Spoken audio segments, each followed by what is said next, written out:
yourself depends on what you think of yourself. And what you think of yourself depends on what you know of yourself. And what you know of yourself depends on what you've been told of yourself. Welcome to the show. Great show for you today. I'd like to welcome all our listeners to the show. We got gonna bring you as usual some good information. And stay tuned. And we appreciate your patronage all these years that we've been doing this. And we can't say enough about being grateful that you guys been sticking with us, coming to our programs, participating and things of that nature. So we appreciate you guys as well. We're in September now. This year is going real quick. I don't know what's going on with the temperature. I don't know what September and October has in store for us, because if we are cooled out already, I just wonder what these 2 months is going to be for us. So in the remote studio, we got our main man, brother Vince. Vince, what's happening? I'm with you, brother. These cool temperatures lately is just what I've realized is that fall doesn't wait until fall to start. So fall started a few weeks ago and is waiting for folks to realize what's really going on. But hey, that's the way this world is revolving, and we must deal with it. I'm really happy about the show that we are doing today, and I want to give credit to my friend Robert Smith for coming up with this idea. He invited me to invite James Hardiman and Brother Mike Nelson. Of course, Mike couldn't make it, but we do have attempting to get in our studio Brother James Hardiman. But right now, who we have with us is Professor Mwatabu Okanta. He is the director of the Department of Africana Studies at Kent State University, and he has been directly impacted by Senate Bill 1. So we're going to get from him what the implications of the passage of this legislation has been. It went into effect back in June, and it is part of a massive overhaul of education, not just here in Ohio, but you're seeing similar measures being implemented in other states. You could connect it to the Heritage Foundation. You could connect it to the conservatism that seems to be running rampant and basically inundating our country with the ideologies and the approaches that they're taking to running things. But that's where we are today. So with that, let's get the show started, and I will work on getting Brother James into our broadcast. Brother Mwatabu, how are you today? Greetings. I'm doing just fine. Okay. Doing well. Like I said, all I need to do is wake up in the new day and be blessed. All right. Well, I like to be transparent. Brother Okanta is one of my dearest friends. I credit him for my being a poet. I credit him for raising a certain level of consciousness about African ancestry and the relationship to that. I've been privileged to travel to Africa with him several times. And so he's not just somebody we're having on the show, but he's somebody who means a lot to me in life. So it gives me a great deal of honor and pleasure to have him on with us today. As a result of that, we've had conversations about the impact of Senate Bill 1, but I want to invite him to let us know what his perceptions of the bill are and how not only Kent State, but other colleges and universities have been affected by it. Well, on the one hand, and I need to preface whatever it is I will say, I'm an employee of Kent State University. As Vince said, I'm the chair of Africana Studies. I've been on the faculty for 34 years. But under the current circumstances, I'm speaking as an individual, as a citizen. I'm not speaking on behalf of the university.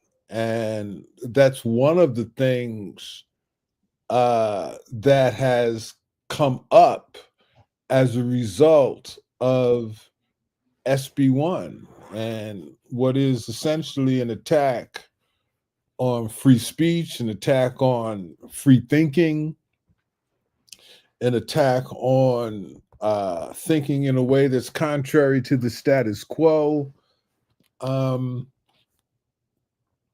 It's just a very interesting time, and it's causing universities and colleges to have to rethink their approach to what it is they exist to do.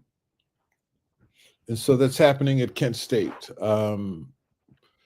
It's an attack on diversity, equity, and inclusion initiatives. So at Kent State, the Women's Center has closed. The E. Timothy Moore Student Multicultural Center has been closed. The LGBTQ plus center has been closed. The Anti-Racism Task Force, it hasn't been shut down, but it's going through a name change. Our Division of Diversity, Equity, and Inclusion wasn't shut down, but it also went through a name change and a focus change. Fortunately, the Department of Africana Studies is not closing. Our Center of Pan-African Culture is not closing. And so we are still trying to do what we've always done. You know, our enrollments are down. Enrollments are down across campus, but our enrollments are down, so it has affected the department. We've recently had our BA major in Africana Studies. The language they use is it has been sunset, because under the stipulations of SB1, a program has to graduate 5 students per year and have enough students in the pipeline to graduate 5 students per year. And at the moment, we do not meet that threshold. So I'm trying to find out what can be done under SB1 so that we can have our program, our BA program, reinstated. We still have our minor, and we still have a graduate minor. And so, you know, we still exist. Wow, that's. I mean, it's a shame that, you know, it'll be interesting.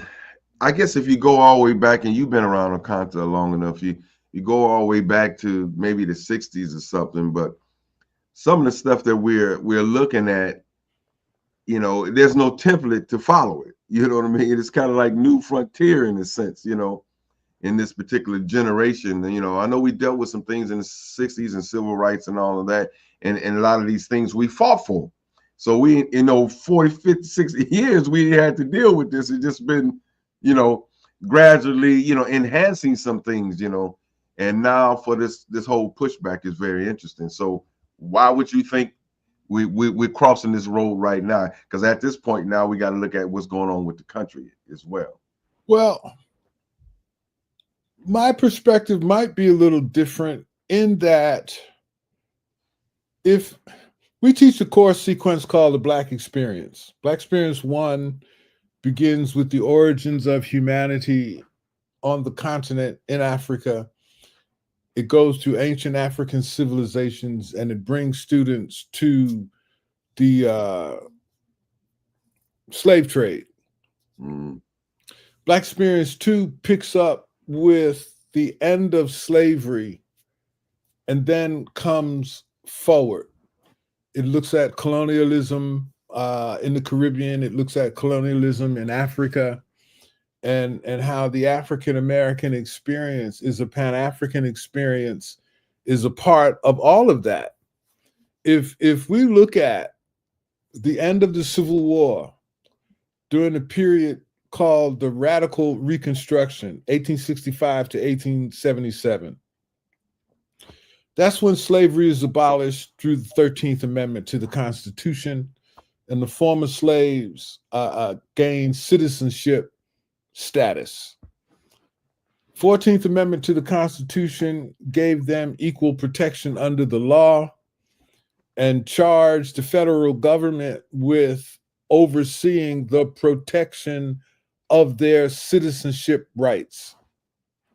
Okay. 15th Amendment to the Constitution gave Black men the right to vote. There were also 3 civil rights movements during that period. Not civil rights movements, but civil rights acts. And they were directed toward protecting Black people from the Ku Klux Klan. And so during that brief period, you get what I will call an expansion of American democracy. Black people actually went to the polls. You know, Black people began leaving plantations, moving around the South, working, that kind of thing. But it ended when an Ohio-based president, Rutherford B. Hayes, who ran against a man named Samuel Tilden in the 76 presidential election. Neither of them got enough electoral votes to claim the presidency. They go into a back room, and Rutherford B. Hayes agrees to remove federal troops from the South in order to claim the presidency. And so they make this agreement. It's called the Hayes-Tilden Compromise.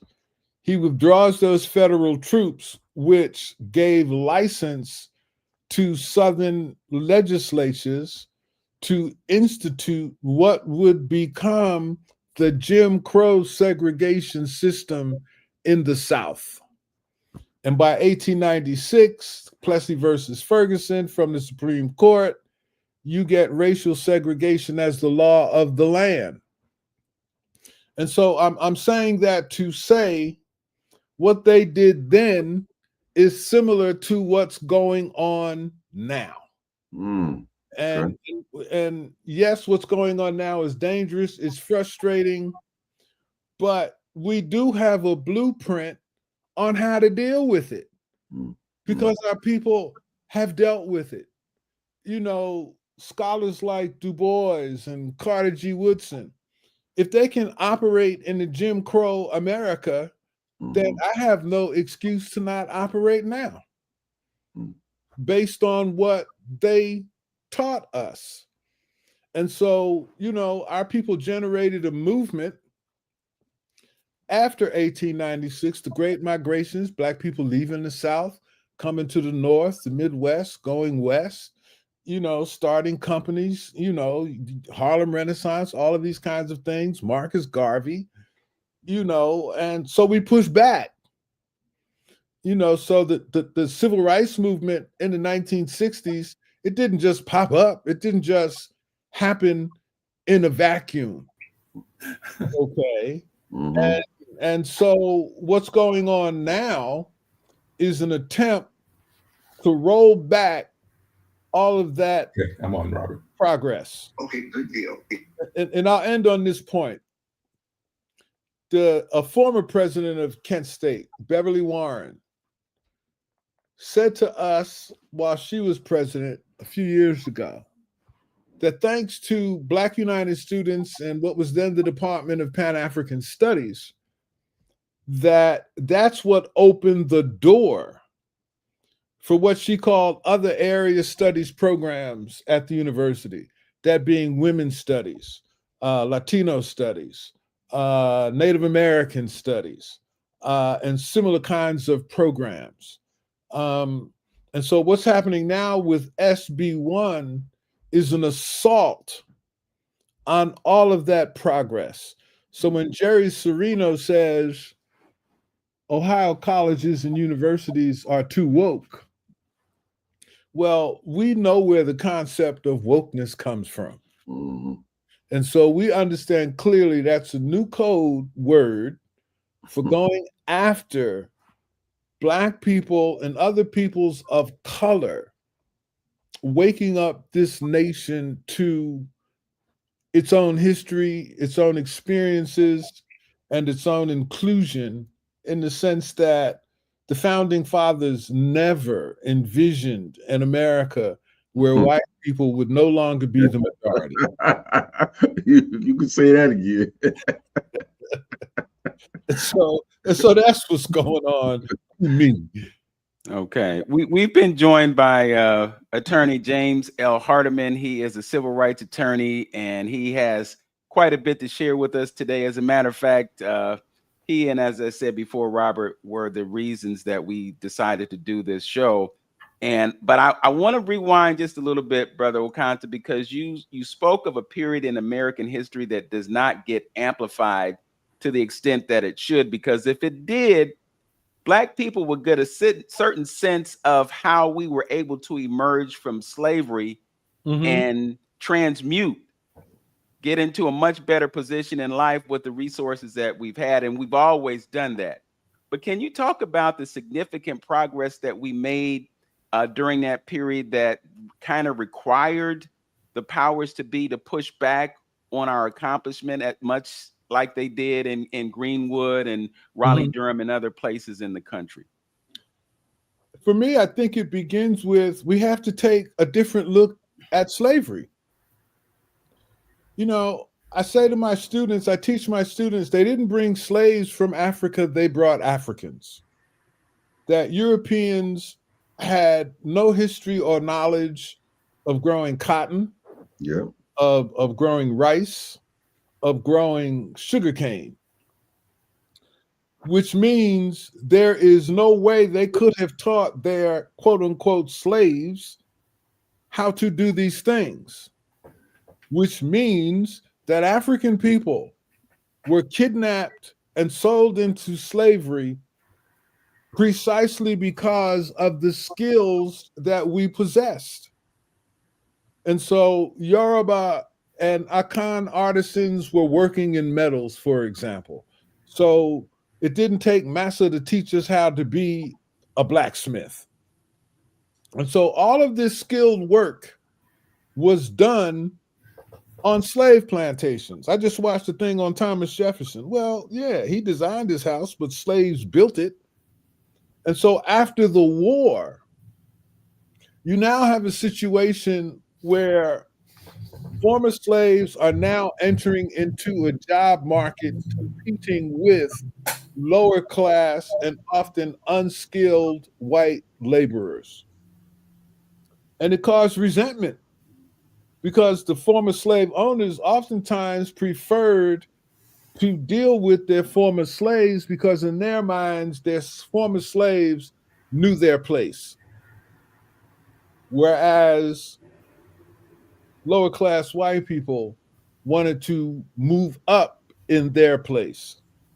And so they scapegoated Black people and created a system of white preferment so that white people could have jobs and not have to compete with Black people, because you can't tell white people that they're superior and then they dig in the same ditch next to a Black man making the same amount of money.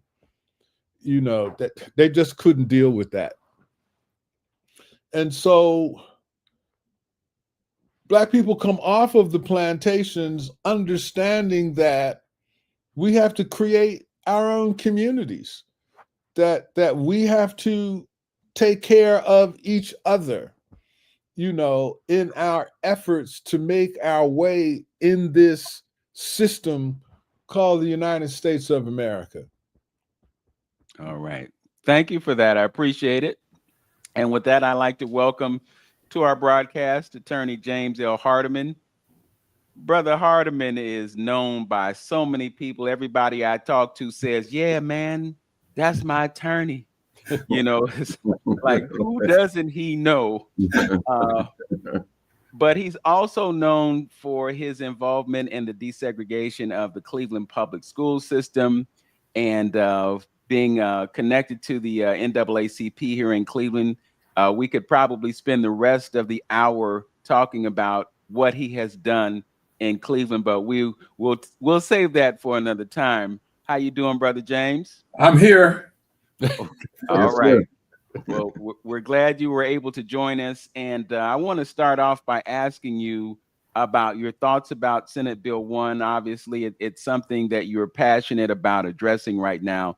So talk to us about what the implications of the bill are and just basically your thoughts about it. Well, Senate Bill 1 did not occur in a vacuum.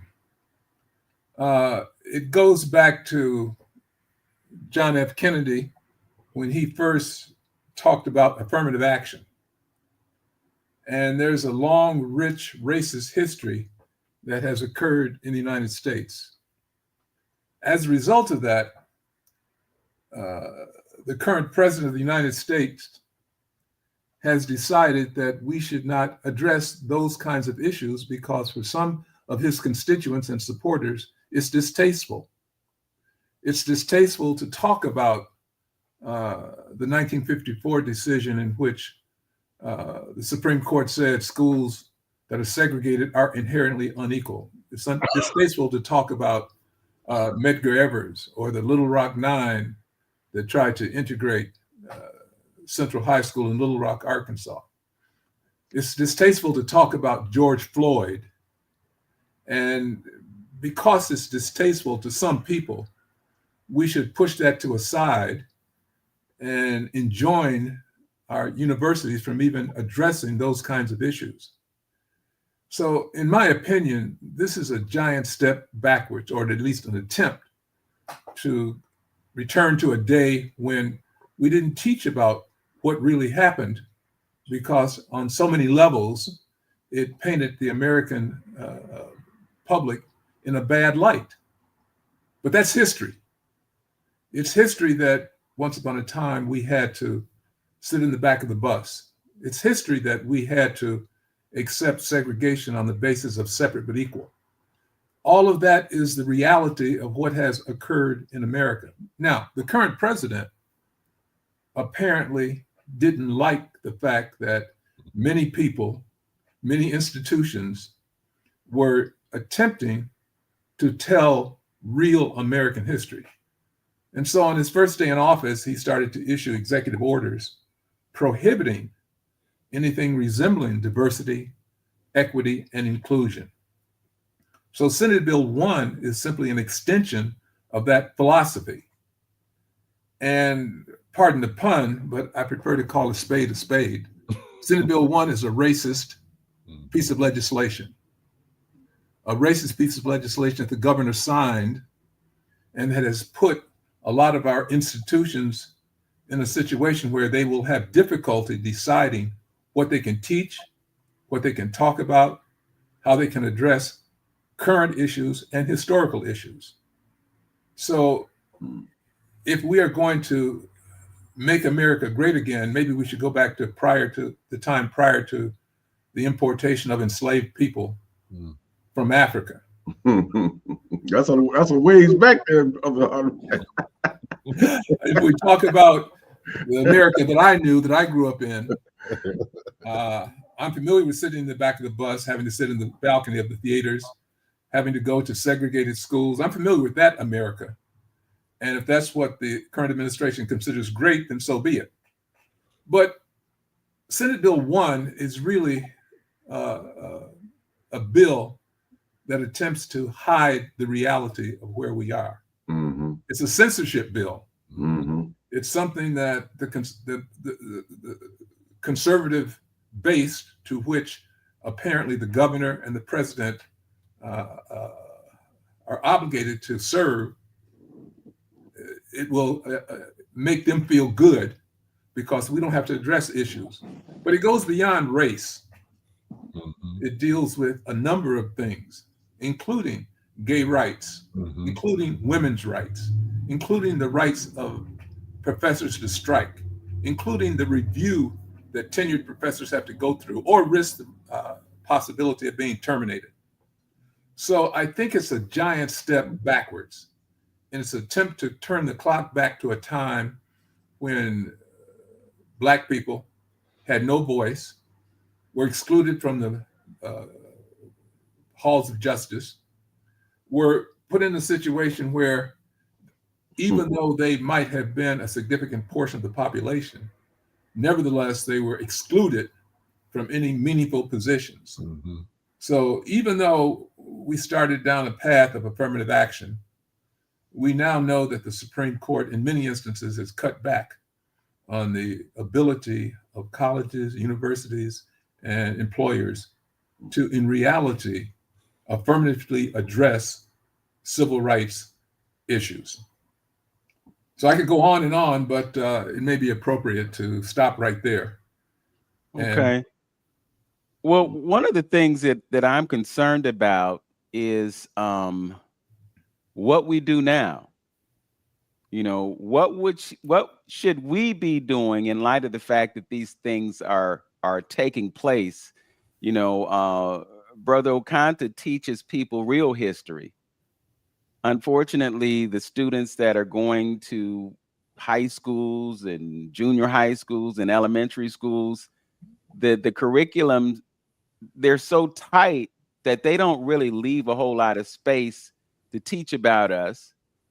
And now we're seeing the history books being rewritten to exclude any iota of what we were doing. And the reason that this hits home for me is because I can remember being a student in a high school and having a conversation with my history teacher after having looked through the pages of my book.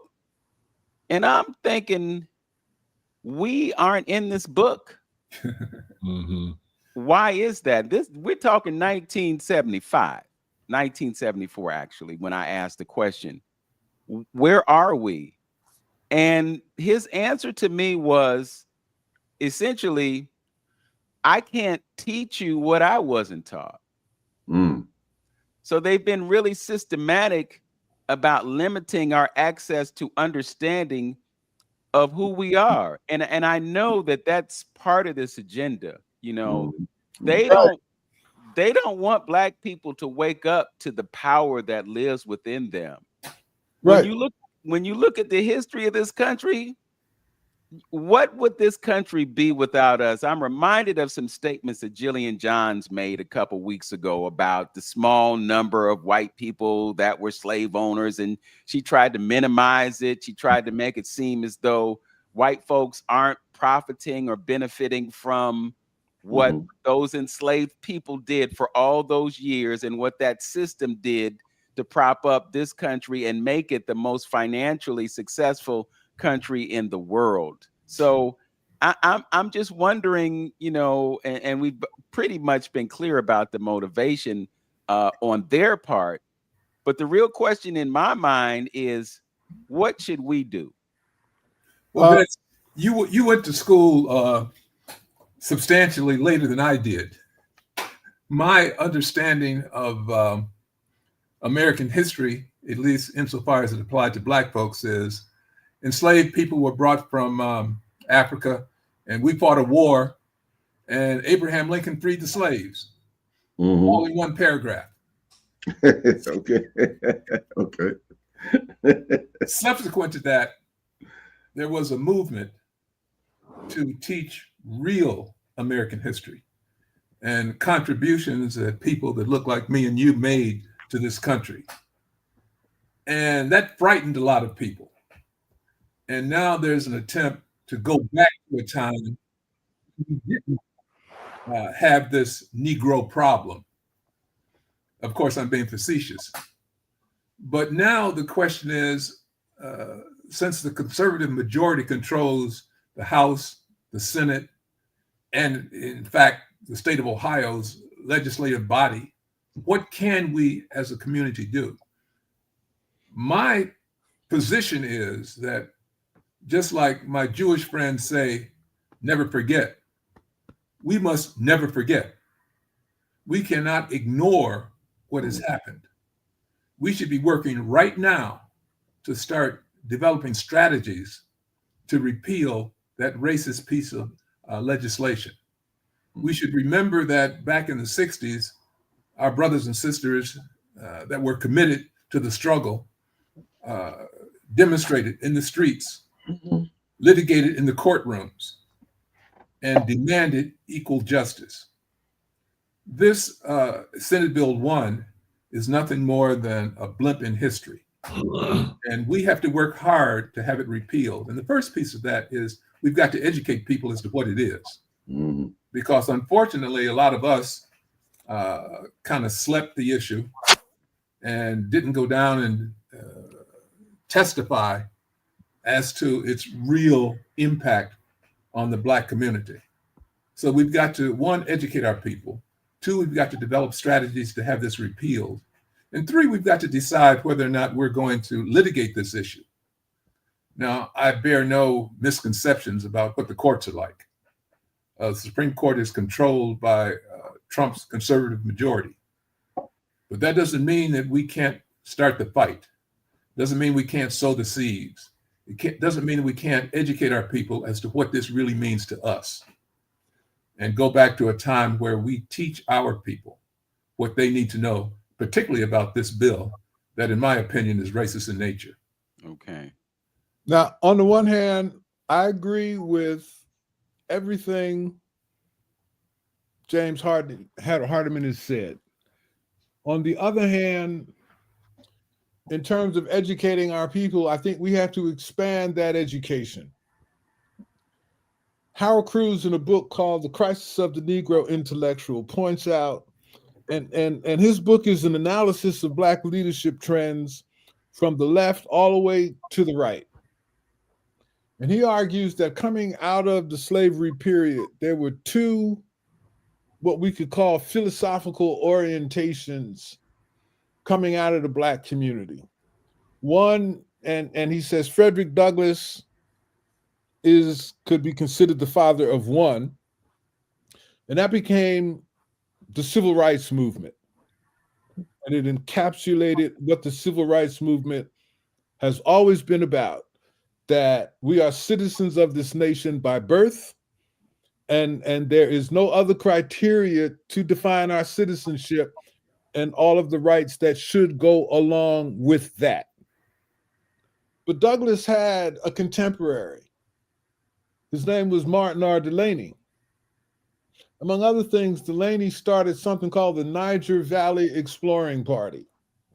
He actually went to West Africa, through Liberia, into what is now Nigeria, to Abeokuta, and met with the kings to request land for Black people to resettle in West Africa, for those that wanted to go.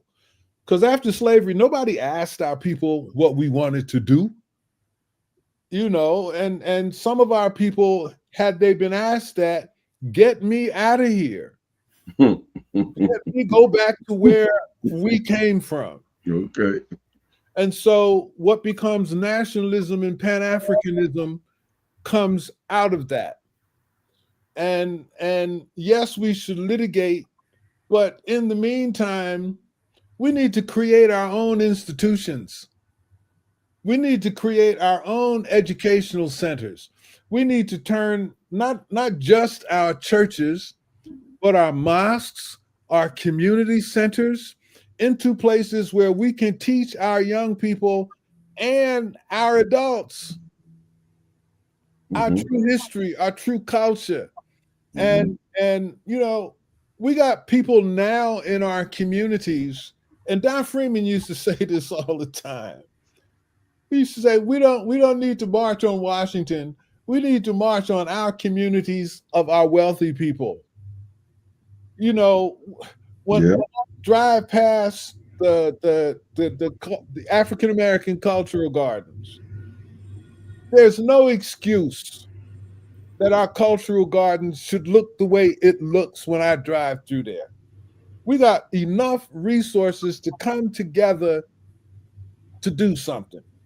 You know, when I talk to Black alumni, they come to Kent every homecoming, and it's good because they're circling up around us. But what I need them to do is write checks. They go to Dick's Stadium and have a tailgate. Well, the Dick's family donated $100,000 to the department to endow a lecture series. And they did this is a white family. They did this as their response to what happened with George Floyd. And they donated the money, and when you do that, you earmark how you want that money to be spent. So thanks to them, I can bring in speakers.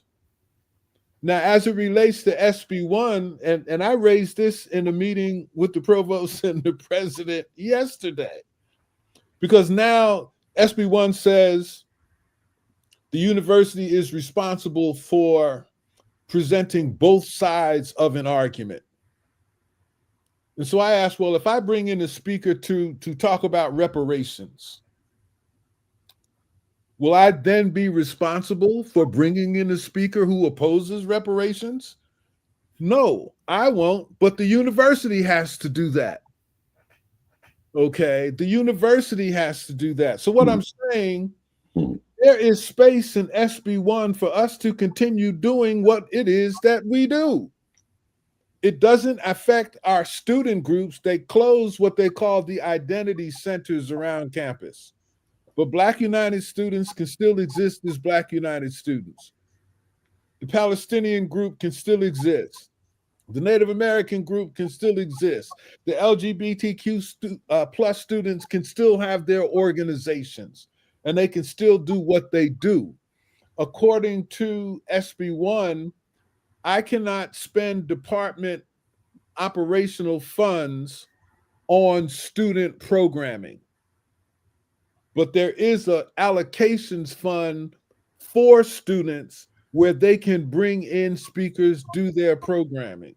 And so there's space to operate inside of SB1 while we have to fight against it at the same time. And so I think we have to do,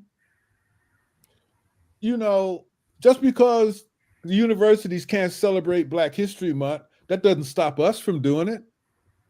Just because they can't do Kwanzaa, it doesn't stop us from doing it. And that's what we need to do. And with the department, we try to provide that kind of information that will allow us to teach our history to our young people, to our communities, to fight against this system and continue to do so, but we have to fight it on all fronts. Yes. Well, you said something that really resonated and something that we come to conclude on this show many times and that is that you can't expect your oppressor to give you the information and knowledge that will enable you to free yourself from oppression. Right. And I think that's one of the drivers of this whole effort, because ultimately with the powers that be, it's about them being able to continue a modicum of control of populations. And I think it's kind of ironic, Brother James, that the political complexion of Ohio kind of mirrors the political complexion of the capital of this country in terms of the extent of domination by the Republican Party. At the same time, though, we understand that this two-party system is two wings of the same bird. So while sometimes we might think that these two parties are in conflict with each other, and there are definitely conflicts philosophically in certain ways, the result is that no matter who's in control, we have maintained our place within the society. So you mentioned legislation, litigation, basically using the legal process to address what has happened. You talked about the importance of educating people about what this is. I'm just wondering how realistic it is for us to use the petition, to use the ballot, to use our individual power as voters in this country to reverse what the Republicans have engineered. It may not be realistic in the short term. And in many instances, we may be whistling in the wind. But that doesn't mean we shouldn't at least explore those options. I harbor no misconceptions about the complexion of the courts, particularly the Supreme Court. I harbor no misconceptions about what the state of Ohio looks like. It's a red state. I harbor no misconceptions about the governor who signed this racist piece of legislation into law. So the same way we were successful in eliminating the doctrine of separate but equal, we've got to develop a campaign. Now that took us 58 years. I won't be around another 58 years, I can assure you of that. But that doesn't mean that we don't start the fight. It doesn't mean we don't plant the seed. We've got to make sure our voices are heard. And, you know, I think about the great dissenter, John Harlan. Oftentimes he was the lone person that was objecting to a particular point of view. We may be the lone person stand up and demand that SB 1 be repealed. And that may not take root immediately. It may take time. It may take some strategizing. It may take some organizing. But eventually we will succeed. We've got to remember that we've got to keep our eyes on whatever the objective is.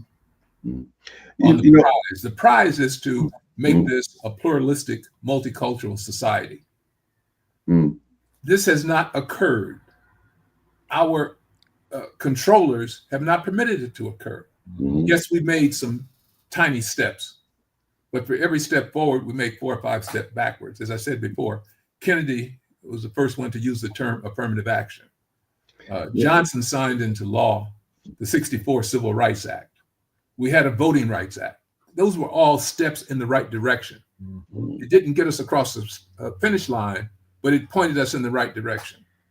Now, what I see happening is the conservative opposition is saying, well, we're putting unqualified people in positions that they can't handle, and therefore we've got to cut back on this diversity, equity, and inclusion concept.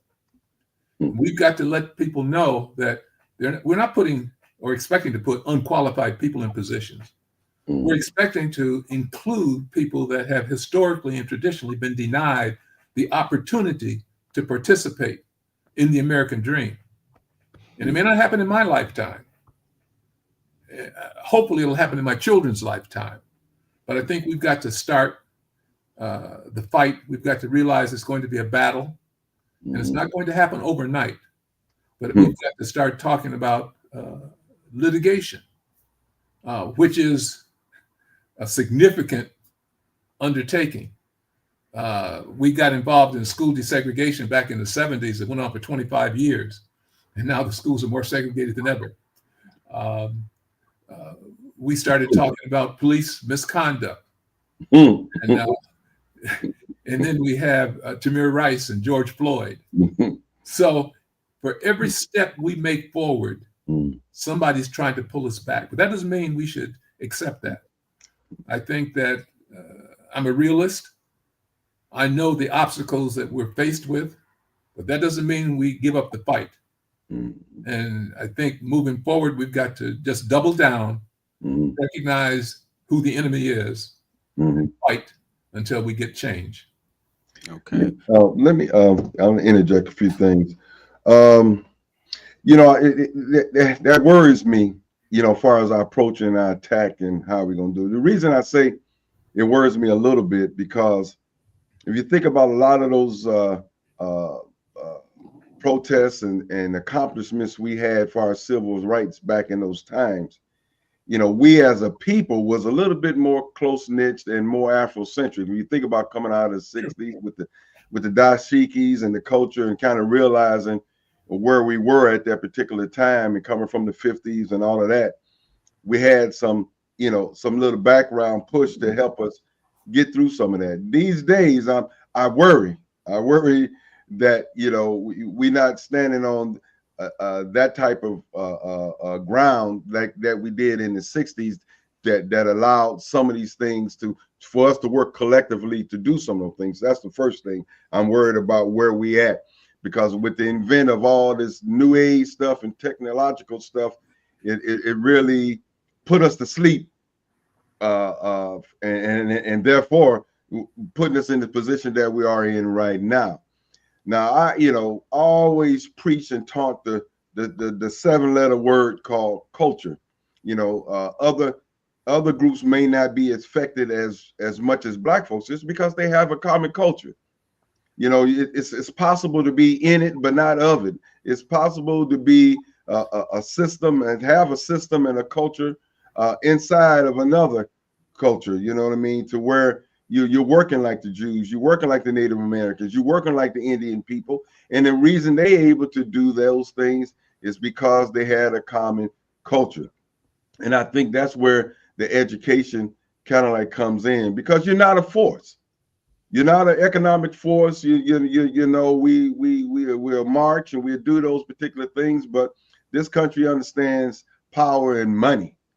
And just like Brother Conta was talking about, it's a shame that we in Cleveland got to ride past the cultural gardens and that stuff is not together. And you got wealthy African American people that can easily put those things together. But guess what we're talking about? We're talking about a consciousness. We're talking about a culture that does not make them obligated to do something for the people. And I think that's where the education has to take place. Dr. Amos Wilson said that if we're not teaching our children to fix our problems of today, then what are we doing? If we have an issue of a lack of businesses in our community, then why aren't we teaching our kids to be more and better entrepreneurs? You know, that's what we need to be doing. So we kind of like failing our kids. And I think during those times when we had their attention, as Dr. Claude Anderson said, we didn't ask for the right things. You know, we wanted inclusion at that time, not to be self-efficient on anything, but then we lured ourselves to sleep. We didn't teach our kids what they needed to do. We let them get out amongst the sharks. And that's why they even have problems talking about voting today. They don't understand what the sacrifices that we went through and dealing with, you know, voting. That's why it don't mean anything, because we stopped telling our stories because it made white folks uncomfortable. And so they gave us things to replace, you know, that movement, flat screen TV, jobs at Ford, and all those particular things. And we lost our way. So again, you know, education, I think is very important. And the question, you know, and pivoting off of that, you know, this thing again, as we know, is all about control. It's all about their numbers. It's all about control. And you know, and the question I would pose to both of you gentlemen is, you know, why at this point in time, what are we doing?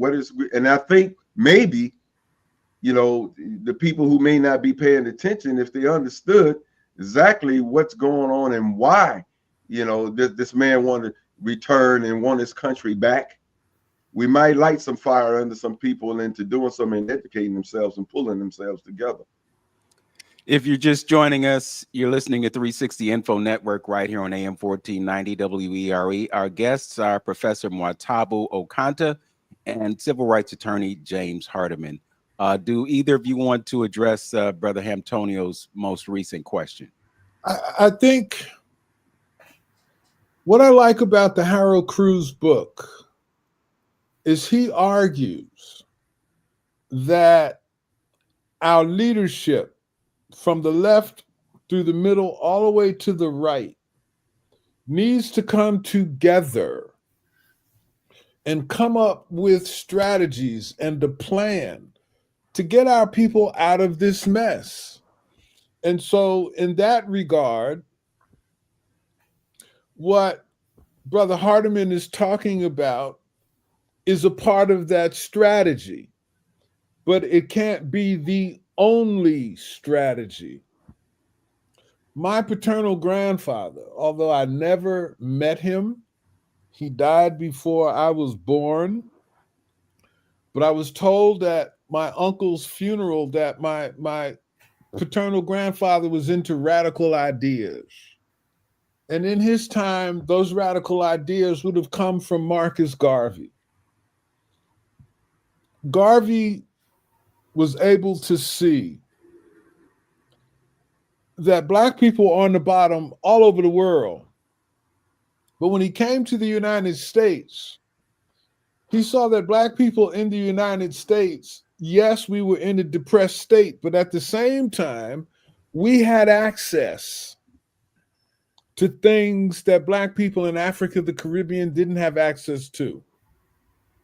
And so Garvey's movement was funded by raising funds out of New York, Philadelphia, Cleveland, Chicago. He had chapters of the UNIA, I think, in 26 different countries. He published a newspaper in English, French, and Spanish. And so what I'm saying is, one, we're being victimized by our successes. Brother Hardiman talked about Brown versus the Board of Education to desegregate the schools, but that also struck down Plessy versus Ferguson. Okay, and so that's a great victory. They're responding to our successes. If we, I say to our students, if we're going to create a plural society, I ask my students, I have a lot of white students. How many white students? How many of you have Black friends? They all raise their hand. I ask my Black students, how many of you have white friends? They all raise their hands. I ask them how many of them have friends who come from families that have emigrated here. Most of them raise their hands. And so what I get to is that these young people are coming together. A plural society is coming together organically. And there's nothing Trump or any of these people can do to stop that. Later on in this century, white people will no longer be the majority in the United States of America, period. And so if we learn how to come together as so-called peoples of color. I showed a video that showed Mexican people being lynched in California, and my Black students said, they didn't know that. I said, I know you didn't know. They don't want you to know. And so now you can see that you have something in common with your Latino students. Our Palestinian students are part of our network. The same thing. These young people have to come together to learn each other's story, learn what we have in common, and we can go forward and we can defeat this madness. And I truly believe that can happen. And so when so many people around Kent State, they're all depressed and all of this, and I get it. Students asking me, how can you smile? Because it's an opportunity.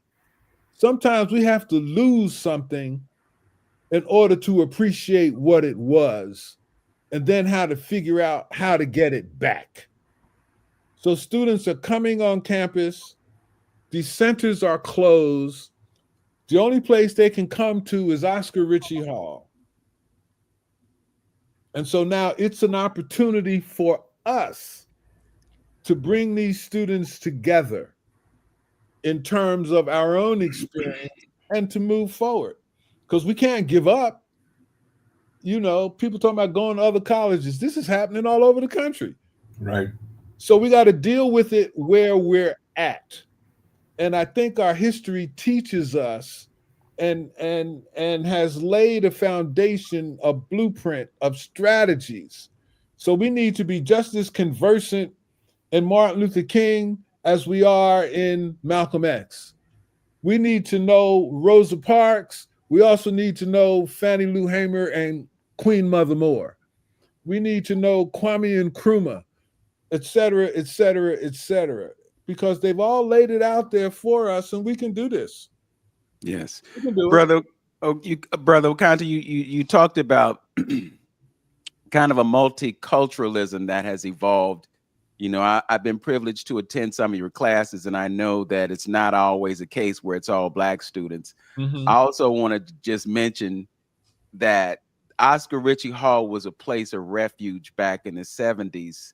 It enabled us as African Americans to enjoy the Black college experience, even though we were in a PWI. So I wanted to put that out there.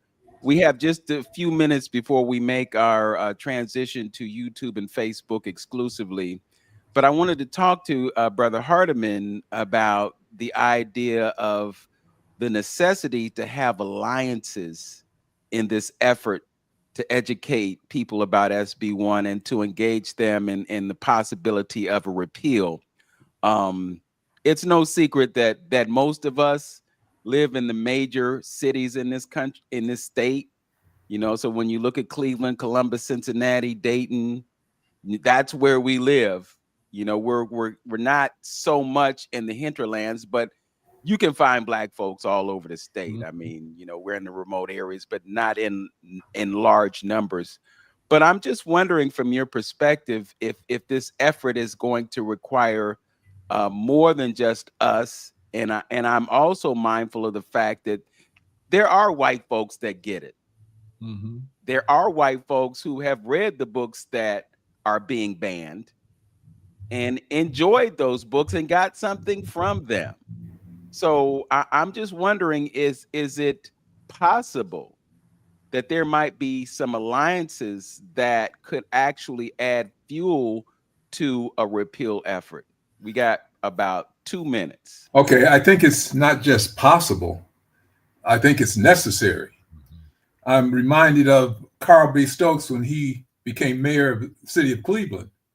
Were it not for white voters who crossed the line and voted for him, he would never have accomplished what he did. So, yes, to answer your question directly, alliances are absolutely necessary. But the reality is, as Black people, we have never all been on the same page. Mm-hmm. The NAACP fought with CORE, and the NAACP was accused of being too conservative. Mm-hmm. SNCC arose as a result of students who were dissatisfied with the status quo. Martin Luther King had his Southern Christian Leadership Conference that attempted to address basic inequities. So we as Black people have never all been on the same page, but we can't let that stop us. We will have to learn to live together or sink separately. And I think that it will be absolutely necessary to let our white friends, I can't think of a better word, but our white friends know the effects of SB1 and how it will send us all backwards at double speed. I say to my students, my Black students, everybody Black not your friend and everybody white not the enemy. Right. And we need to figure that out, you know, and go forward. That was a great less than 2 minute response, Brother Hardiman. I want to commend you for that. And at the same time, I just need to get out a few things. First of all, we are most grateful to our engineer, Tone Harley, for being the man at the controls. So he makes it possible for us to be right here on AM 1490 WERE week after week. Thank you, brother. And we also would like to thank you who are listening. If you are interested in continuing this program, you can migrate over to our YouTube channels. The Journey with Hamtonio is where you will find Brother Hamtonio. You can find me on the page with my name on it. And when you get there, don't forget to like, comment, subscribe, share these posts.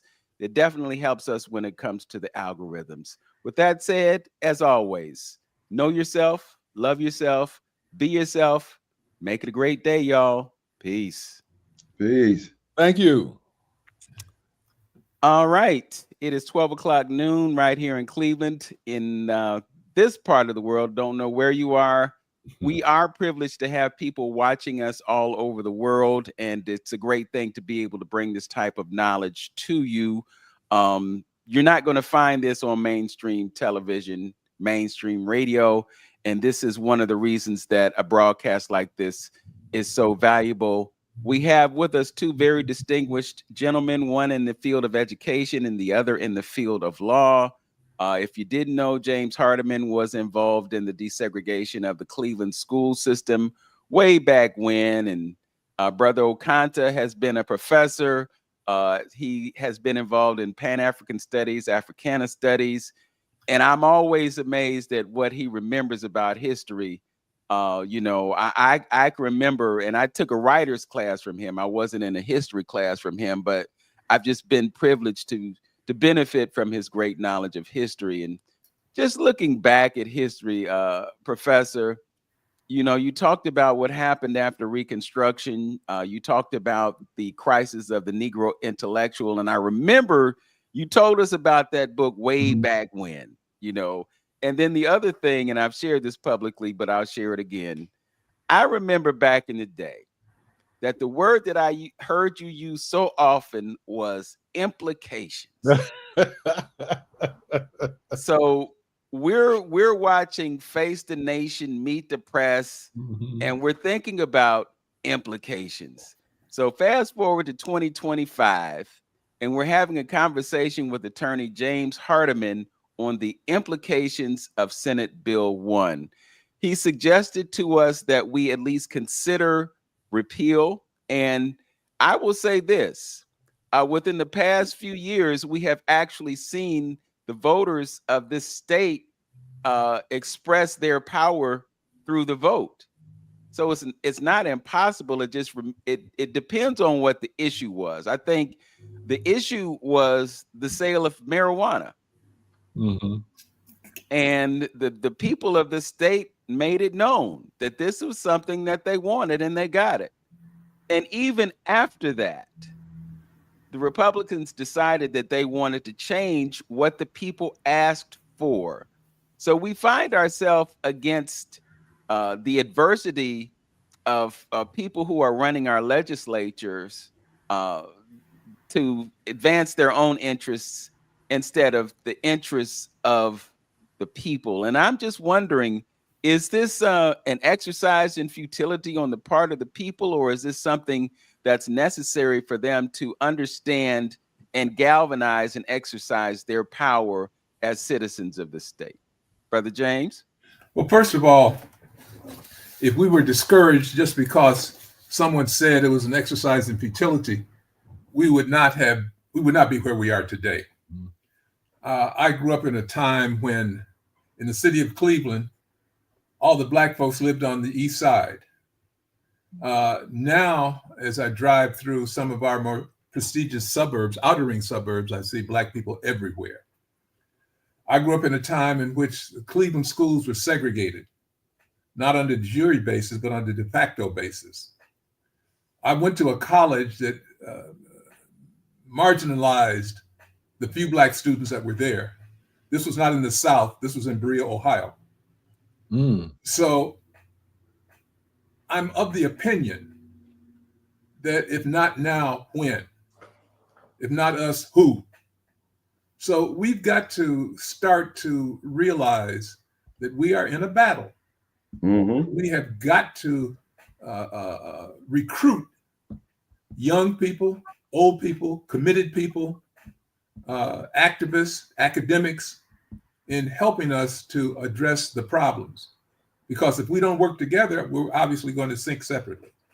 So I think that the seed has been planted. This kind of forum will let people know that we're here to stay, that we are strategizing, that we'll be around for the foreseeable future, and we'll develop strategies that will help us repeal and get rid of all racist legislation. Donald Trump is not going to be president forever. And we've got to start to make our people understand and appreciate that if they don't vote, they don't have any basis to really complain. They can complain, but they're just whistling in the wind. So we've got to make sure that people that share our attitudes aspire to positions of power. We've got to make sure that the judges that decide what's good and what's not good for us are pluralistic and look like us. We've got to make sure that, though we're not in the 60s anymore, that we educate a new group of activists so that we can, as we sit on our porches and fade away into the darkness, we can assume that the movement is still alive, that it's still committed, and that eventually, we shall in fact overcome. Yeah. Well, go ahead, Brother Constance. Generation has its role to play. When I teach about the pyramids at Giza, when that construction first started, the people who began it knew it would not be finished in their lifetime. But they had to fulfill the role of their lifetime and turn it into and over to the next generation. Mm-hmm. Speaking about implications, Vince, go back to something that you said introducing the switch over to YouTube. What are the implications of us now being able to create our own information and media outlets that are international? We can do that. We don't have to depend on CNN and ABC and CBS and the rest to get information out. The Black Lives Matter movement was started with 3 young female college students and their laptop computers. And so we have power in our hands and in our understanding of these new technologies that we can use to our advantage. Part of the reason George Floyd became what it became is because now we all got cell phones. And we can stand there right on the street and film that and post that. And it went viral all over the country, all over the world. And so I tell my students the Black Lives Matter movement is just a new name for a movement here that got started in 1619 when they first brought our people here. You know, the students that walked off Kent State's campus in 1968 and demanded a Black Studies program, demanded a Black Cultural Center, they graduated before any of those things came into reality. Okay. So the generation that followed them were able to take advantage of that. Yes. The students that struck to get all of Oscar Ritchie Hall, all 3 floors, once we got to them, they were gone. And so the students that came in after them were able to take advantage of that, getting the building, all of that. And so I'm saying to the current generation of students, it's your job to preserve what we got, to understand that this is your inheritance, that I was a student in the 70s, and understand that your present represented what for us was our vision of the future. And so what you do in your present is going to set up those students who come here after you. So we don't have to be all down and depressed because of SB1. It's real. We can deal with this thing and go forward and take advantage of these opportunities, because we're going to need some allies in this struggle. It's not just about us, but we're the linchpin in the struggle. So when I mention the Native American students, when I mention the LGBTQ students, the Palestinian students coming into our space, they're coming into our space, in a sense, asking us to help them figure out how to do this. How can we do this? You people been dealing with this. We haven't been dealing with this. So let's come together and deal with this. That's why we become so dangerous to these people, because our experience is waking other people up. And they think that's just dangerous. But, you know, so we just have to continue doing what we do. So it's no longer a case of SNCC arguing with the NAACP or the NAACP arguing with the Nation of Islam. It's now about each of those factions, we can call them, have a contribution to make. You know, that's what I was able to do when I was at Cleveland State. They couldn't figure me out. I'm working with the National Council for Negro Women on the one hand and bringing Minister Farrakhan to campus on the other. And they couldn't figure out, how can this person bring these disparate groups within the Black community together to work together, you know, because we all got a contribution to make in the struggle, and we need to be open to each other so we can make it. You know, it's interesting. We talked about Plessy versus Ferguson, and that was a whole idea of separate but equal, separate but unequal. And then you look at the Nation of Islam, and the Nation of Islam, their mantra is basically do for self, you know. And when you look at what they've been able to accomplish during their existence, they're proving that it is possible.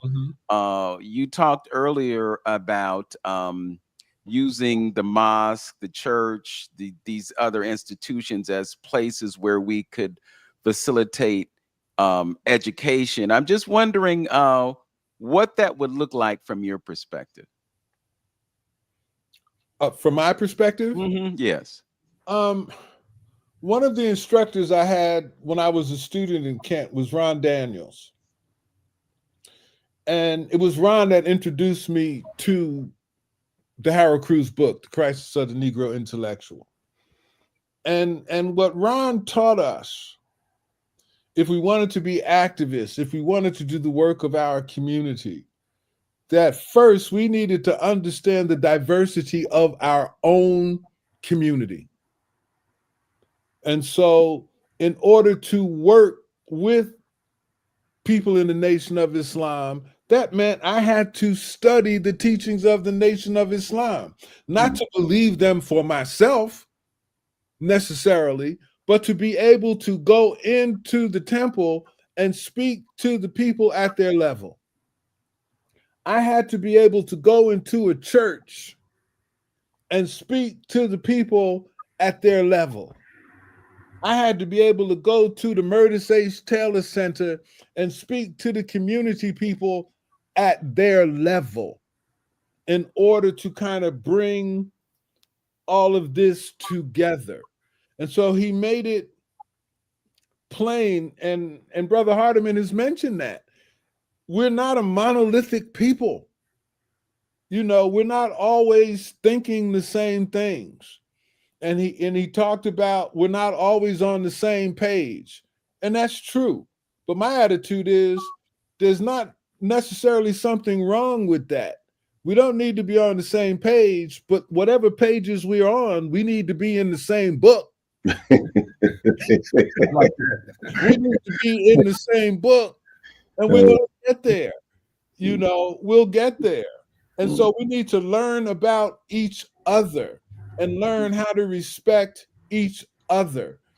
You know, our Muslim brothers and sisters, you know, they didn't lose their mind because they embraced Islam. They embraced a worldview that brought them peace and enlightenment. And I mean, and if you read the Quran, if you read the Bible, Musa in the Quran is Moses in the Bible. Solomon in the Bible is Suleiman in the Quran. When I meet with my Muslim brothers, they're the ones who taught me that from their point of view, the Prophet Muhammad appeared to complete the ministry of Christ. That's what I was taught by my Muslim friends. And so to understand that diversity in our own community, I think empowers us to move it forward. I want to switch gears and ask Brother James about the role that the NAACP could possibly play in this effort. Well, I mentioned earlier that there oftentimes is conflict among our civil rights organizations, dating back years. NAACP versus CORE, NAACP versus the Student Nonviolent Coordinating Committee, young versus old, rich versus poor, academic versus uneducated. So during the 60s, there was an organization that came into existence called the United Freedom Movement.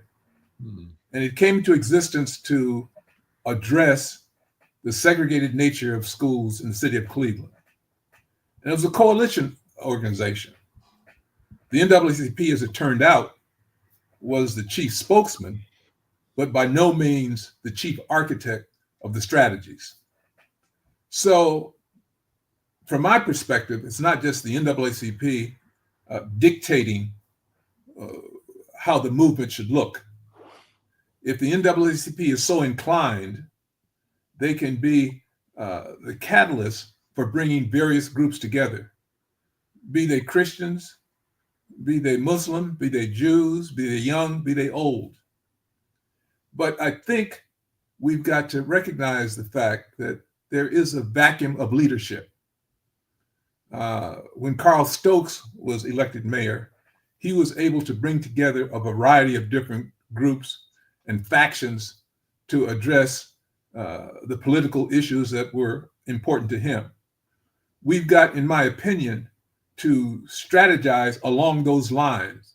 And it doesn't have to be the NAACP, it can be any group. It may be a new group. It may be a new United Freedom Movement type group that would come together, recognize the issue, the problem, and strategize around addressing the problem. My concern oftentimes is titles.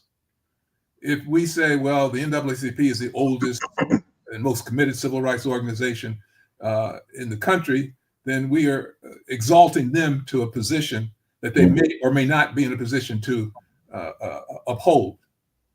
So we've got to identify young people, and I say young people, not because I'm an old person, but because they may be around longer than me. We've got to identify people that are young in spirit, that will be willing to, get their hands dirty, that will be willing to do the hard work, which is convincing the Christian community, convincing the community that we all are in this fight together. And unless we resolve this together, we'll most definitely sink separately.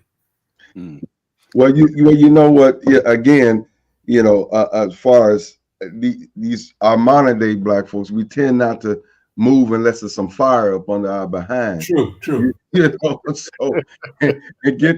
gotta feel some more hurt and some more pain before you could get different groups to see that they got a common interest, to work together. Unfortunately, but one of the mindsets that when I'm listening to you, and I mean, because we got to think about this, that Martin back in the day was able to put people together for over a year. I can't imagine getting Black folks to work together for 5 days, but he made them resist the riding the bus for over a year. I just think that was just totally amazing, for number one. Can I make a comment on that? And okay, go ahead. Mm-hmm. The leader of that movement, his name isn't coming to me now. He worked with A. Philip Randolph. He's the one who chose Martin Luther King. He was the leader of the Montgomery Improvement Association. Okay. I know what you're talking about. The name, it just isn't coming to me. It'll come to me. But my point is, there was a movement in Montgomery before Martin Luther King got there. E.D. Nixon. E.D. Nixon was his name. And so he saw something in Martin Luther King as a young minister, because he felt many of the older ministers were in the pocket of the larger white community. And King was not that. He actually said he chose King before the white people got their hands on him. Okay. and so my point is, there was a movement there. Something was happening. Rosa Parks wasn't the first woman to not give up her seat on the bus, but she was involved with E.D. Nixon, the Montgomery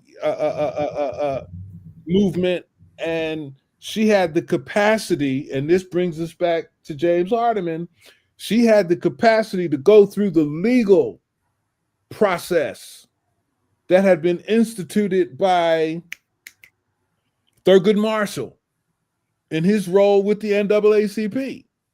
And so once again, the community was moving, and the right leader came along to be the spokesman for that. Mm-hmm. But from my perspective, one of the lessons that we missed, that boycott took place for more than a year. Mm-hmm. Okay. And we carpooled, used taxi services and whatnot. Mm-hmm. From a nationalist perspective, we should have come out of that and started our own bus company. Mm-hmm. Mm-hmm. Mm-hmm. Started our own bus company so that we can be in control. And if white people want to get on the bus, they can pay their fare. And we'll be kind to you. We're not going to mess with you. And so, but these are the lessons that we are now able to pull together out of our own experience to see how different parts of the community came together Mm-hmm. to advance us going forward. You know, we can still do that. Yeah.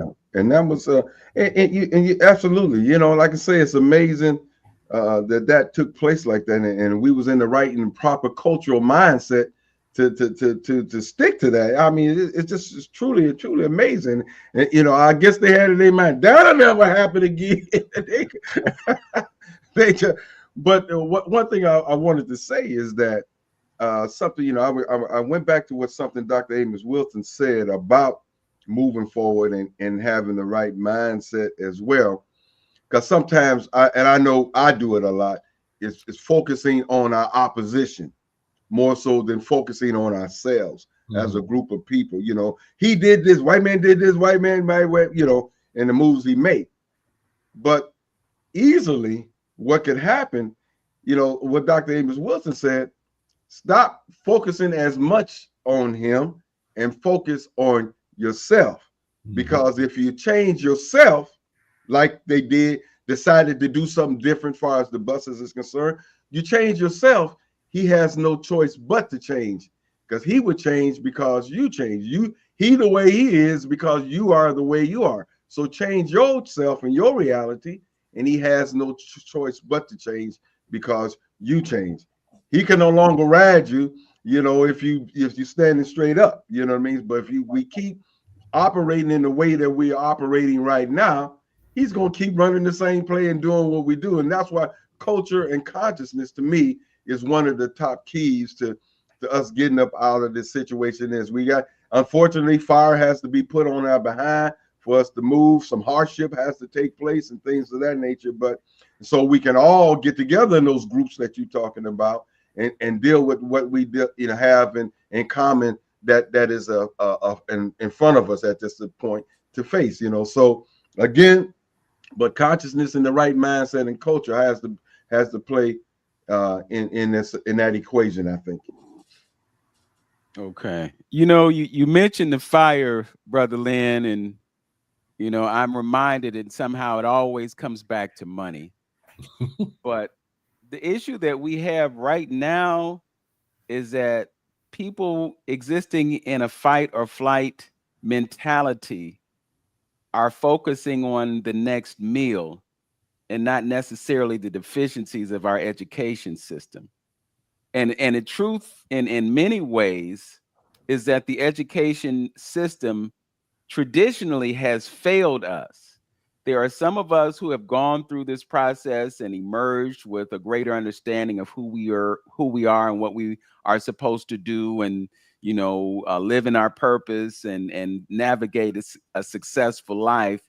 But there are so many of us who just went through the process and never really received any tremendous benefit from education. I mean, when you look at it, I reflected on the fact that I looked at a book and didn't see me in it and had some concerns. So I'm just wondering how we can motivate people to even have a concern about the gravity of this legislation, because it's not that it's coming, it's that it's here. And it's part of a larger agenda that's being facilitated across the country by the folks who are attempting to engineer greater control. They're having conversations about gerrymandering in different states, including Ohio. They're pushing back on the control that one side wants to have over the other. And then we have to navigate these things. And then there's also the reality that many people don't fully comprehend the implications of even that, because their jobs are disappearing, benefits are disappearing, all these things are being taken away from them that negatively impact the quality of their life, and they just trying to hold things together as best they can. But Vince, a lot of our issues again is dealing with dependency. If it wasn't for dependency, you wouldn't be as uptight as we are at this particular time. If we had our own schools, if we had our own financial institutions, this stuff would not affect us as much. We won't be having these conversations, because of, and I think one of the remedies or the antidote to a lot of this dependency is common worldview culture, and we, because in the 60s we bailed out and got the jobs and things of that nature, we didn't do anything for the next generation, so they don't have to go through the same things that we went through. We don't have no jobs that we created for our kids to take over and not be as dependent on the system. They would go in and work together and have all the Mr. Heroes and everything else to employ those folks, so themselves. And so I think we lost our way in reference to that, and we put our children in the same position that we were in, or we got out of. We, like I say, we had their attention and in the 60s, and they tried to do something, but then we fell asleep. And so now, we find ourselves in the same position of being dependent. And if you can't feed yourself, and you need somebody else to always take care of you in one way or another, you're gonna always be subservient, and you're gonna always, for anything that moves, you're gonna be subject to. Dr. Amos say, quit waiting on the future and make the future. Yes. I lived in Akron for 20 years. I lived around the corner from the I Promise School that was started by LeBron James Foundation. And over the last 10 years or so, that foundation has built an apartment complex near the school. They've opened up a health center just up the street from the school. They have a food pantry near the school working, with the families. And so for me, that is a sign of the potential that we have. So many of these professional athletes, and we don't necessarily hear about it, and I get it, but they have these foundations. Jalen Rose and the school he started in Detroit. But once again, we need to speak to that potential, because I seriously believe that history does not repeat itself. We can learn from what happened after the Civil War. We can learn from what happened during the Jim Crow era. We can learn from what happened in the Civil Rights Movement, the Black Liberation Movement that came out of that. But what that says to me, each of those generations seized their historical moments. And so we're now in a time where we must seize our own historical moment. Yes, I agree. And like you said, the fire needs to be lit up under us. Again, like I'm saying with students, we've been saying to students for years, we could be in danger of losing what we have. It didn't resonate with them. But they came back to campus this semester. Multicultural Center, Student Culture Center is closed. Women's Center is closed. LGBTQ Center is closed. the fire is lit up under them. Mm-hmm. So the same students that didn't think they had to participate in a movement, the same students who were the beneficiaries of the movement of the students that came before them, now they're coming to see me. Mm-hmm. Now they're coming to Oscar Ritchie. What's going on, Baba? What can we do? And I learned from Maya Angelou, we can't, when they come, we can't get on them for what they haven't done. We have to take advantage. Here they are, and let's move with them. We have to learn how to speak to them in their language. I don't do Instagram, but I got a graduate assistant who does, who's working with these young people. Mm-hmm. Okay, so that we can get the word to them. I'm pointing out to the young people, if you want to know what your elders, the alumni, are doing, well, they on Facebook. Facebook is now the province for us older folks. But I get the students to click into the alumni sites on Facebook and they can join in the conversation. Okay. And the alumni are starting a mentoring program to work with these students. And so they have to seize their historical moment. Now it's their turn to be on the front line. But the advantage that they have is there are some elders around who can help guide them. And so yes, these are dangerous times, but they're also exciting times for me because of that potential. And then I'm getting ready to retire so I can get back out here, because to me, the way to defeat SB1, that's going to happen in the streets. Mm-hmm. There are things that need to be done that I cannot do as an employee of Kent State University.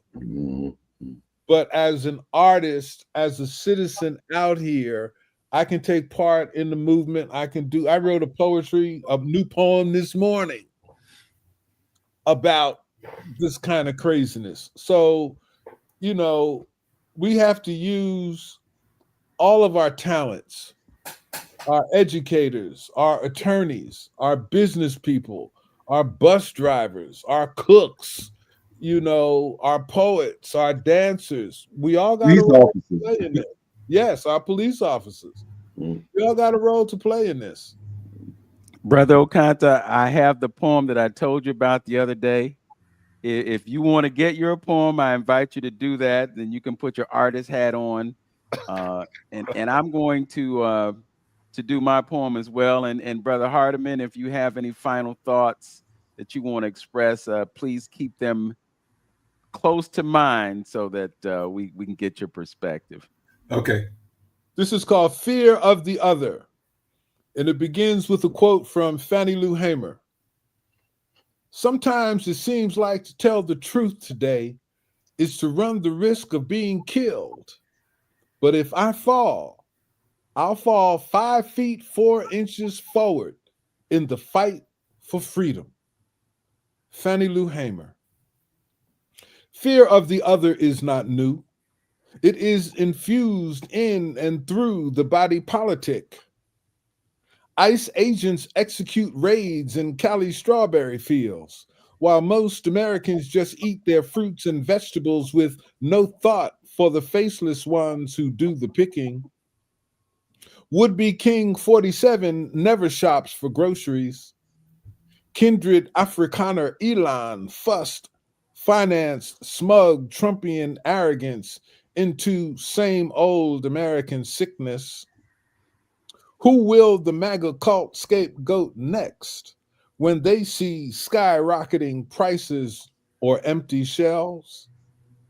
The silent majority is about to learn what people consigned to the margins have always known.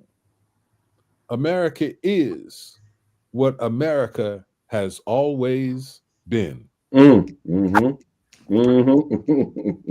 Right on. Yeah. All right. Here's my poem, and it's called Remember. Mm.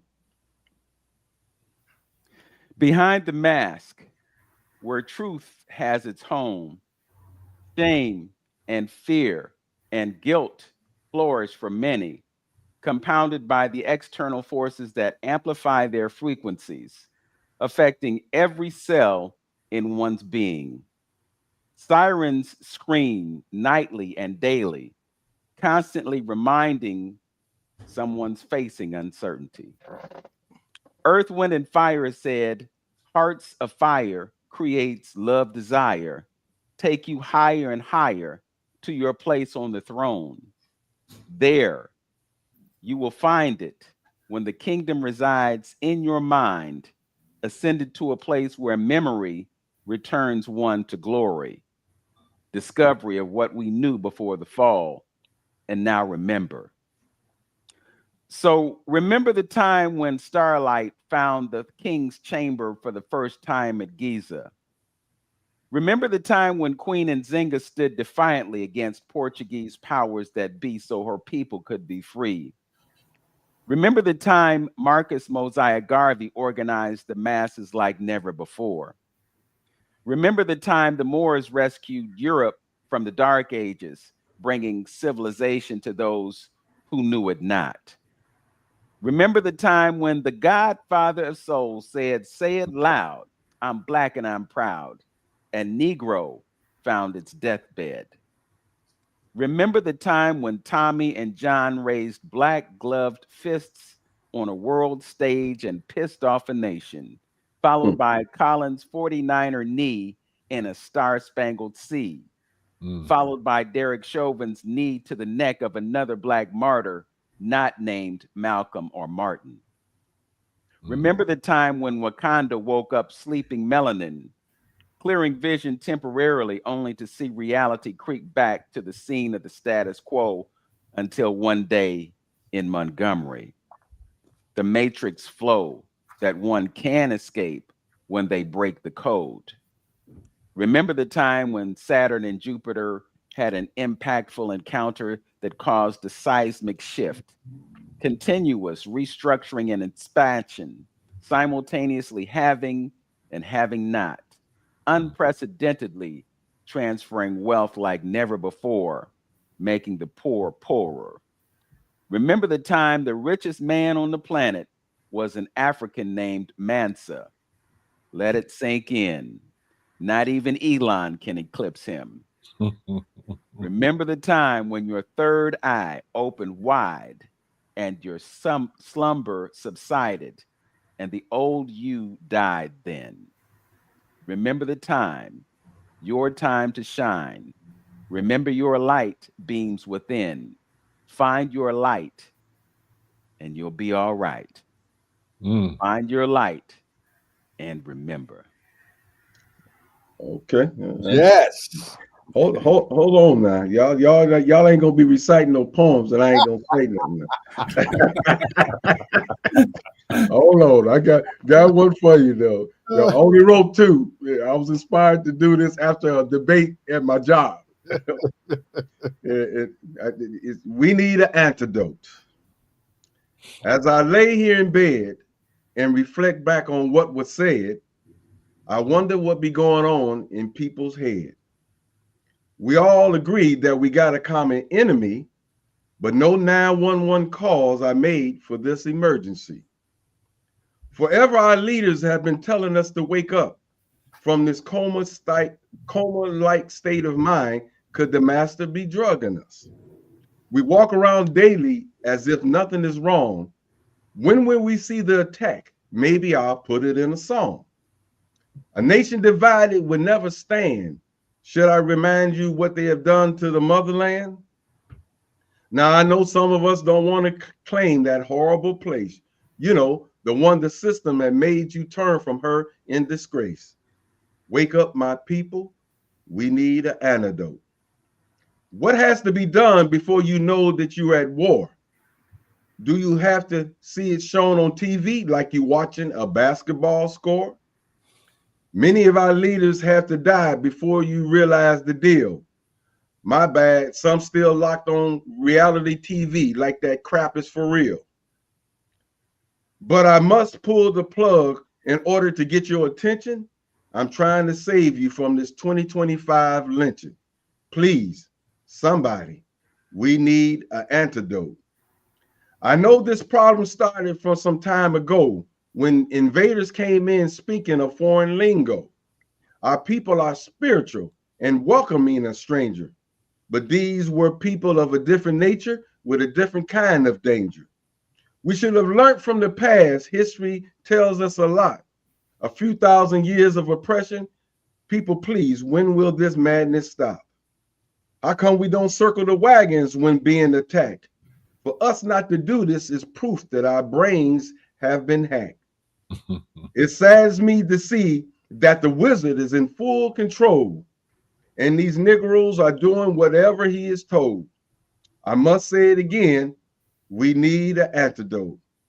You know, I wish the chance to tell foreigners who come our story so they can really see how much a mighty people have fallen from glory. If they only knew that it was a calculated plan, how they come to destroy with the Bible in hand. They left the Bible and took our land. Now you see, with this new breed trying to find their way, hell, they put on green just to fit in on St. Patty's Day. Yes, it's confirmed. We need an antidote. Now, for the life of me, how could we still be this way? Our oppressors have shown through history they run the same play. Come as friends with a smile and a look of concern, but only to have another agenda. When will we learn? You see, we want to be accepted and we easily assimilate. This is what a conquered people do. They try to imitate. You see, the masses don't have to use a gun anymore. We have forgotten that old movie. What was it? The spook who sat by the door. Now don't you see that we need an antidote? As I close, my father would say it's going to take an act from God to come down to earth. Can't you see, like a lightning rod? I'm afraid some may miss that heavenly event, watching TV, playing cards, smoking dope, and getting bit. So this is my call, and this is my story. I still don't see how a mighty people has fallen so far from glory. A people who brought math, science, and astronomy to all mankind, but now have a reputation of ignorance and committing all type of crimes. We have tried everything but our own ancestors, but we would rather follow the lead of our foreign oppressors. Somebody, please, please find us an antidote. All right, Brother Hardiman, you under some severe pressure right now to come with a poem. Listen, I cannot even compete with that on any level. I'm kind of reminded of some meetings I've had with some older lawyers. I was a young lawyer then, and I was so impressed with how they handled themselves, how they articulated their positions. I'm kind of in that mode right now. I'm impressed with this panel, how they have articulated their position, how they have stood up for what they believe, and how they've offered us a roadmap moving forward, which, if we're inclined to follow, may start to address the conundrum that we're currently in. So thanks for having me. I appreciate all of this. I admire all of you, and we'll just continue to fight. All right. Thank you. Well, I wanted to give you the final word since this broadcast is happening as a result of something that you wanted to see happen. So I hope we fulfilled what you were seeking, and we'll need to connect to continue the conversation about this, because it's not something that's just going to instantaneously go away. So any final thoughts you'd like to share before we're gone, or does that do it for you? You talking to Brother Hardiman? Brother Hardiman. Well, we've covered a lot of space. We've identified the problem. We've come up with some strategies to address the problem. The real challenge now is to implement what we're talking about. Mm-hmm. Because I deal with a lot of people, young people, who are frustrated. They see no solution to the problems they're facing. Many of them carry guns. And the philosophy is, well, I'd rather be caught with it than without it. Many of the young people I deal with wonder what our institutions are doing, our leadership institutions. And their response generally is, well, they're not doing nothing for me. And regardless of whether or not the institutions are trying, whether the Black churches are addressing the issue, whether the fraternities and sororities that are Black are really trying to do something to help, the perception, unfortunately, among many of our young people is they ain't doing nothing for me. So we've got to change that narrative. And I agree with the position that we don't get excited until there's an issue. We can't just recognize the fact that the man has had his foot on our necks for these 400 years. But until we have an issue, George Floyd, Tamir Rice, we don't get excited. We don't feel we've got an obligation. And unfortunately, the students that are going to Kent State or Cleveland State or Baldwin Wallace are not the people that we're going to have to get involved in the movement. They, in some cases, will be leaders. In some cases, they will be followers. But we've got to recruit, identify, and address problems that affect all of our people, not just the student population. I'm sorry? The student population, not just the student population. Not just the student population. Mm-hmm. I was going to say something different, but I'll leave that for another day. But we've got to make sure that we identify and communicate with the people in the street, because unfortunately, they are the majority. And some of our students will be leaders of tomorrow. But what will happen to the people that are in the streets? Will they still be there? A lot of the people that I knew growing up went to prison. A few of them went to college. Many of them are now dead. And we still have the same problems we had back in the 60s. Yeah. So I think what we've got to do is figure out a way to address the problem without it being a crisis situation. And we respond to crises. Yeah. But we've got to figure out what to do in the meantime, because the problems will continue to exist. SB1 is just a symptom. It will be another issue next month, next year, next millennium. And so we've got to figure out a way to address this and incorporate all of our people into the movement. All right. Well, thank you for that. And thank you for the invitation to do this. I just want to send a shout out to those who are viewing us on YouTube, and also thank you for hanging in with us. We hope that this brought some value to your lives and that there was something in here that you could take away. Perhaps it ignited something within you to say, well, there's something I can do, so I will. You know, that's the most important thing, not that we just take in information, but we come up with action plans. I want to thank my brother Mwatabu Okanta for being a part of this conversation today. I think his perspective is increasingly invaluable, just based on the fact that he's operating in that space and is seeing it firsthand, and is also in a position to give us, again, perspective based on involvement. To my brother Hamtonio, thank you for creating this platform and giving folks an opportunity to express what needs to be expressed. I will conclude by saying that you saw the power of art in 3 poems that break it down clearly and plainly to those who are listening. And again, I thank you, my brother Okanta, for alerting me to the fact that there was power in my words and I should exercise them. So with all that being said, as we always conclude, know yourself, love yourself, be yourself, and make today your absolute best day. Peace, everyone. Peace. Peace. Peace.